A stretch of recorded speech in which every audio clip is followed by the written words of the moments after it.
بسم اللہ الرحمن الرحیم۔ جمع رہنا یعنی استقامت اللہ کی عطا ہے۔ 1 گھنٹہ یا 2 گھنٹے ساتھ چلنے سے استقامت نہیں آ جاتی، استقامت بس نصیب والوں کو آتی ہے۔ یہ سب دل کے فیصلے ہیں۔ دوسروں کے ساتھ وہ سلوک کرنا جو آپ اپنے ساتھ نہ چاہیں، ایسے کاموں سے روح بیمار ہو جاتی ہے۔ اور دعا کرو کہ اللہ تعالیٰ آپ کو اپنے احسان کرنے والوں کے قریب رکھے۔ اور سب سے بڑی بات یہ ہے کہ اس مشکل زمانے میں ایمان قائم رکھیں۔ اللہ آپ کا ایمان محفوظ کرے۔ ہم تو ہی اس زمانے سے محفوظ رہ سکتے ہیں۔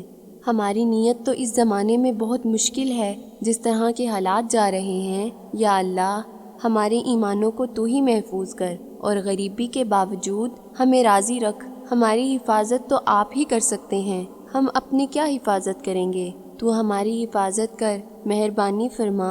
اللہ تعالیٰ ہم پر احسان کر، آسانی عطا فرما۔ ملامت کا اصول یہ ہے کہ ملامت تعریف سے بچاتی ہے۔ تعریف ہماری انا کو سکون دیتی ہے، گمراہ کر دیتی ہے، بعض مرتبہ اس شخص کی نجات کو مشکل کر دیتی ہے۔ تعریف سنتے سنتے کچھ لوگ جہنم تک جا پہنچے ہیں، واہ واہ اور ماشاء اللہ سنتے سنتے وہ الٹے پلٹے کام کر جاتے ہیں۔ محبت ہمیشہ مجنوں ہوتی ہے۔ اگر محبت میں تمیز آ جائے یا وقت کا پابند ہو جائے یا احتیاط کا پہلو آ جائے تو وہ محبت نہیں۔ اسے کہیں کہ آج شام کو تمہیں محبوب نے بلایا ہے، تو وہ کہتا ہے کہ شام کو اگر بارش نہ ہوئی تو میں ضرور آپ کی خدمت میں حاضر ہو جاؤں گا۔ تو یہ تو محبوب والی بات نہ ہوئی۔ لا الہ الا اللہ یعنی کہ کوئی چیز پرستش کے قابل نہیں ہے، یعنی کہ کوئی چیز لگاؤ یا لگن کے لیے نہیں ہے، دل لگانے کے قابل ہی نہیں ہے۔ لا الہ الا اللہ کو آپ ایسے سمجھ کر دیکھیں، جو کچھ عرصے کے بعد آپ کو معلوم ہوگا کہ اللہ کے علاوہ وہ جس سے آپ لگاؤ لگا رہے تھے، اس کا انجام یہ ہوگا کہ وہ ختم ہو جائے گا۔ آپ اللہ کے علاوہ کہیں بھی دل لگا لو تو پھر آپ کا دل خود بخود ہی غمزدہ ہوتا چلا جائے گا اور بیمار ہوتا چلا جائے گا۔ سب سے بڑی بات یہ ہے کہ صرف اس تصور کے ساتھ خاموش وقت گزار دو، یہ جاننے والا جانتا ہے اور دیکھنے والا دیکھ رہا ہے اور دکھ بھیجنے والا بے خبر نہیں ہے، تو پھر تمہیں کمال حاصل ہو جائے گا، تب تکلیف کمال ہوگی۔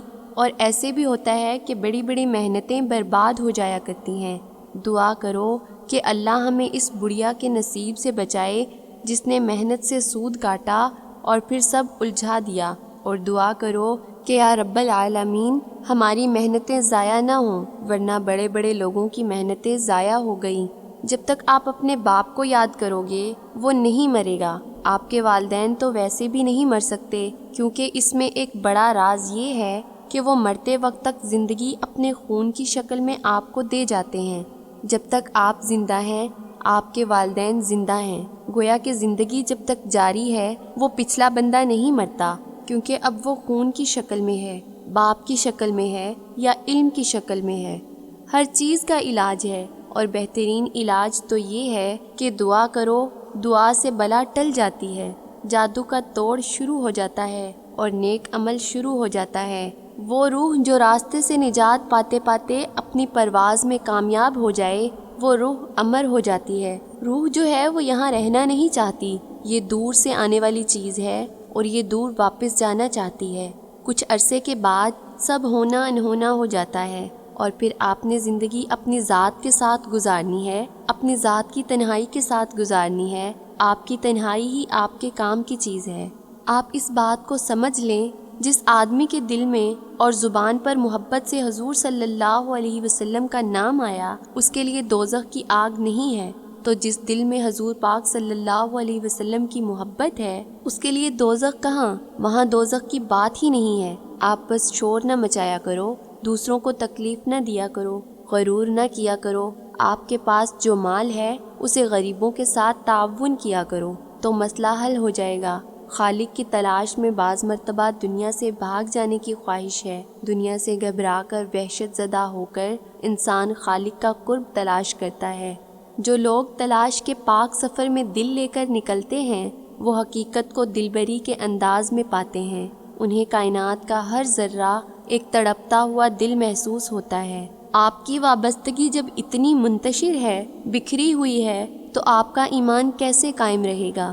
حال میں رہنا ہے تو کسی ایک جگہ پر ٹک جاؤ، اور ماضی میں جانا ہے تو راستے میں سب کو ادب سے سلام کرتے ہوئے حضور پاک صلی اللہ علیہ وسلم کے پاس پہنچ جاؤ۔ راستے کے پڑاؤ سلام کے لیے ہوتے ہیں۔ تو آج کل کے انسان پر احترام کا بہت زیادہ دباؤ ہے، اور اس طرح وہ پریشان ہو جاتا ہے، اور زندگی گزرتی چلی جا رہی ہے۔ انسان نیند کی آغوش میں ہے، کھانے پینے میں ہے، اور پھر موت کی آغوش ہوگی۔